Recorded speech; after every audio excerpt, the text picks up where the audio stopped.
Hey guys, how you doing? I hope you're having a great day. Toppo's role in a Tournament of Power really opened up a lot of roads for the future of the series, probably more than you'd think, with some of those roads seemingly becoming explored with Ultra Ego Vegeta. But more literally, in this video I'm going to be talking about exactly why it makes perfect sense for Freeza to become part-time God of Destruction for Universe 7. We all know that Whis can't resist shopping around for a new God of Destruction for when quote-unquote Beerus kicks the bucket, but with Beerus seemingly not feeling too old himself currently, and certainly not too happy when Whis ever suggests he's looking for the next in line, could it be that Whis isn't thinking of a permanent God of Destruction right now? We all saw that Universe 11 had Toppo as a candidate God of Destruction to Vermouth, or Belmod, and yet he wasn't actually taking his place immediately, so training for this role clearly takes a while. Sadly, it doesn't seem as though it's something you can just walk into with a few GCSEs and some part-time experience at McDonald's. The thing that's interesting about this is that the reason Beerus sleeps as often as he does is because he's a cat. So it's safe to assume that the other gods of destruction, obviously except for Champa, are probably indefinitely awake. Indefinitely may be a slightly harsh word, I imagine they still sleep at night, but still. So perhaps Whis is actually looking for the next god of destruction for when Beerus takes his naps. Obviously, the big elephant in the room, as I mentioned at the beginning of this video, is that Beerus has already been teaching Vegeta Ultra Ego in the manga. So does that not mean he's likely to be the next candidate? Well, Whis has actually already offered the role to Vegeta, and after being met with a resounding no, he almost lost all training privileges with Whis. Luckily, Vegeta sealed the deal with some instant ramen and was trained anyway by Whis, but unless he just gave the world's worst job interview, Vegeta is not trying to land that job. So if not Vegeta, then why Freeza? Well, Freeza would be the top candidate for God of Destruction, seeing as he destroys so much anyway. But it's quite fitting, and it actually seems as though Frieza's already quite prominent in the minds of Beerus and Whis, seeing as they clearly have contact with him as they see fit based on apparently Beerus giving Freeza the okay to destroy planet Vegeta. Could this mean that even back then he was already being considered as the next in line? And I'll say it because if I don't, I know someone will in the comments, but obviously we know that Beerus did say he was planning on destroying Freeza at some point, but Beerus says that about a lot of things and then doesn't do it. It's almost like he's a politician, he just kind of says these things to win you over and then never does it. And funnily enough, I have often thought that the idea that Beerus gave the okay to Freeza to destroy planet Vegeta is sort of a line taken out of context. I'm sort of wondering myself in my own headcanon if Beerus giving the okay to Freeza is just him not killing Freeza after he does it. That's his way of saying, yeah, it's alright, you can get away with it. The next reason Freeza could get this role is the potential power-up that would come with it.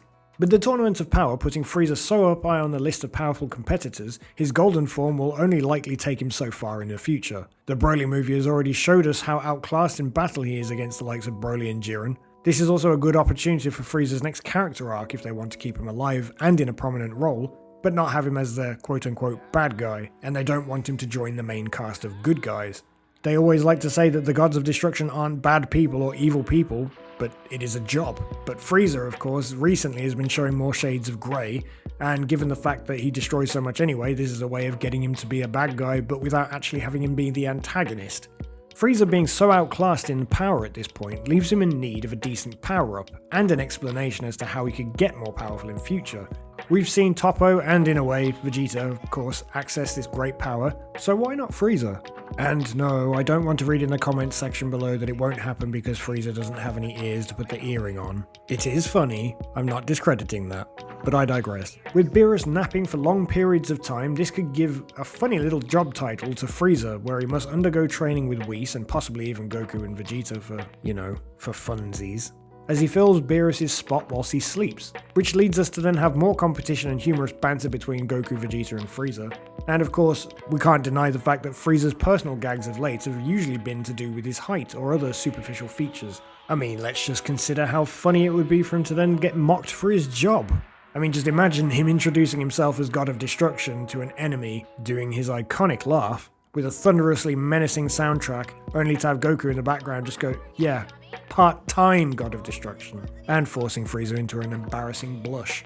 So he'd get the power-up, he'd get the job, he'd get to destroy and continue to be ruthless, and yet he'd be able to retain the humorous aspect of his character and continue the banter with Goku and Vegeta, whom Goku and Vegeta would not be allowed to punish for his destruction.